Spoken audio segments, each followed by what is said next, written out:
Friends, आज हम शुरू करने जा रहे हैं क्लास 10 का मैथ चैप्टर नंबर 2 जिसका नाम है पॉलिनोमियल्स। ठीक है फ्रेंड्स, तो पॉलिनोमियल्स आपने इससे पहले 8 क्लास में पढ़े होंगे पॉलिनोमियल्स, यानी ऐसे क्वेश्चन जो एक्स वाई जेड की फॉर्म में हो। ठीक है फ्रेंड्स, लेकिन हम यहाँ 2.1 में ऐसा कुछ नहीं पढ़ लेंगे, फिर हम क्या पढ़ेंगे, ग्राफ पढ़ेंगे। ठीक है, पॉलिनोमियल्स के ग्राफ यानी एक्स वाई ग्राफ जो आपने क्लास 9 में पढ़ा। ठीक है, तो क्या बताना हम, यहाँ लिखा हुआ द ग्राफ ऑफ वाई बराबर P X are given in the following figure for some polynomials px find the number of zeros। हम क्या बताने हैं, जीरोस बताने हैं। तो स्टूडेंट ध्यान सुनना, अगर एक्स वाई ग्राफ में दिया होगा और एक्स वाई ग्राफ में अगर कोई भी एक लाइन एक्स अक्ष को जितनी बार इंटरसेक्ट करेगी उसके उतने ही जीरोस होंगे। ठीक है स्टूडेंट्स, उसके उतने ही जीरोस होंगे यानी शून्यंक होंगे। ठीक है स्टूडेंट, तो फर्स्ट क्वेश्चन देखेंगे हम।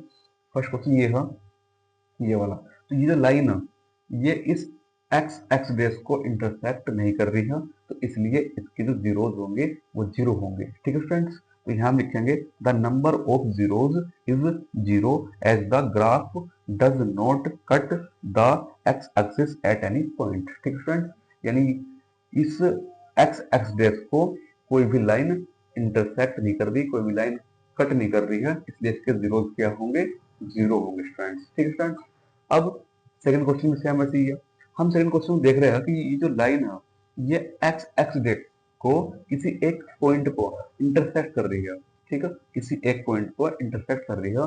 तो जब एक्स एक्स डेट को कोई लाइन किसी एक पॉइंट को इंटरसेक्ट करेगी तो उसके जीरोज भी एक ही होगा। ठीक है फ्रेंड्स, यहाँ लिखा हुआ कि the number of zeros is 1 as the graph cut the X axis only 1 point. ठीक है फ्रेंड्स, यानी एक्स एक्स को सिर्फ 1 पॉइंट पर ये लाइन कट कर दी है, इसलिए इसका जीरो कितना होगा, 1 होगा स्टूडेंट। ठीक है स्टूडेंट, अब थर्ड क्वेश्चन भी सेम ऐसे ही होगा।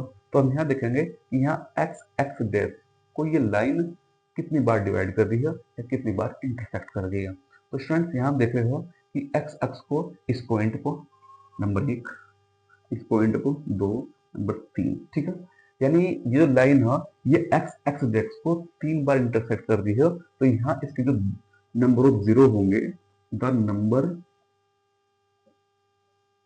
ऑफ जीरोज जो हम कितने होंगे स्टूडेंट्स, 3 होंगे। ठीक है, क्यों होंगे, क्योंकि यहाँ हम लिख देंगे कारण इसका, the graph cut the X axis only या कट एक्स एक्सिस 3 पॉइंट्स। ठीक है स्टूडेंट्स, तो यहाँ लिख देंगे द नंबर ऑफ जीरोज 3, जैसे यहाँ लिखा हुआ सेम हम यहाँ लिखेंगे। क्या लिखा हुआ यहाँ, as the graph cut the X axis.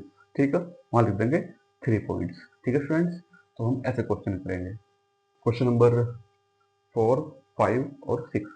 ठीक है, तो 4 में क्या होगा, 4 में हम देख रहे हो कि जो ये एक्स वाई ग्राफ हो, ये जो एक्स वाई ग्राफ हो, ठीक है स्टूडेंट्स, इस एक्स वाई ग्राफ को ये वाला कर्व हो, ठीक है, ये 2 पॉइंट में डिवाइड कर रहा हूँ। ठीक है, 2 पॉइंट को, इसका जो जीरोज होंगे कितने होंगे, 2 होंगे। ठीक है, तो यहाँ लिखेंगे the number of zeros is कितने, 2। The number of zeros is 2। क्यों, as the graph does not नहीं होना था, as the graph cut the X axis 2 points. ठीक है स्टूडेंट्स, 2 पॉइंट्स, समझ में आ गया स्टूडेंट्स।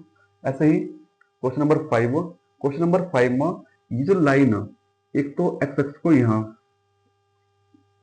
डिवाइड कर रही है और एक यहाँ डिवाइड कर रही है और एक यहाँ, तो कितने पॉइंट्स कर रही है, 1 2 3 4।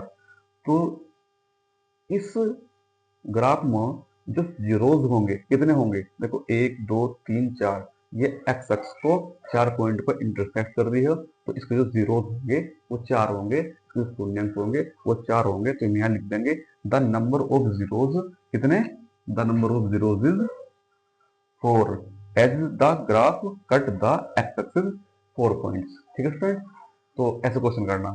ऐसे ये 6 क्वेश्चन है। 6 क्वेश्चन में इस ग्राफ में यानी ये y y डैश मान लो, ये x और x डैश मान लो।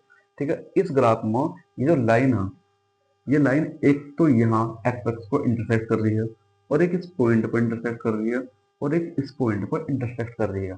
स्टूडेंट्स आपको दिखाई दे रहा होगा ये लाइन से टच कर रही है। ठीक है, टच करना मतलब एक तरीके से इंटरसेक्ट करना ही होता है। तो हम यहाँ लिखेंगे कि the number of zeros is 3, the number of zeros is 3। और क्या लिखेंगे, as the graph cut the X axis 8 3 points. ठीक है स्टूडेंट्स, ऐसे ही हम यहाँ लिख देंगे। सेम ऐसे लिखना है, बस क्या चेंज करना है, यहाँ 4 की जगह क्या हो जाएगा 3 पॉइंट्स हो जाएगा, 1 2 3 पॉइंट्स हो जाएगा। और यहाँ लिखेंगे as the graph cut the X axis, और 4 की जगह क्या हो जाएगा 3 पॉइंट्स। ठीक है स्टूडेंट, या 3 पॉइंट्स। ऐसे ही हमें क्वेश्चन करना है। इस प्रकार 2.1 कंप्लीट होगी। अगर आपको स्टूडेंट ये समझ में आ रहा हो तो लाइक शेयर और सब्सक्राइब जरूर करें।